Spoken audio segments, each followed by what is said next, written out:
بسم الله الرحمن الرحيم. هل أتاك حديث الغاشية وجوه يومئذ خاشعة عاملة ناصبة تصلى نارا حامية تسقى من عين آنية ليس لهم طعام إلا من ضريع لا يسمن ولا يغني من جوع وجوه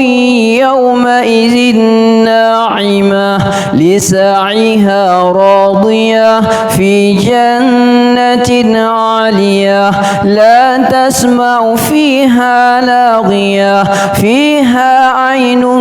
جارية فيها سرر مرفوعة وأكواب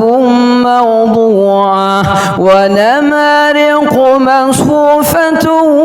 وزرابي مبثوثة أفلا ينظرون إلى الإبل كيف خلقت وإلى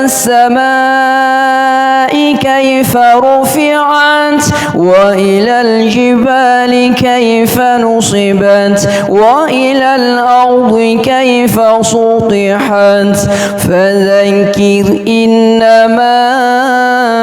أنت مذكر لست عليهم بمسيطر إلا من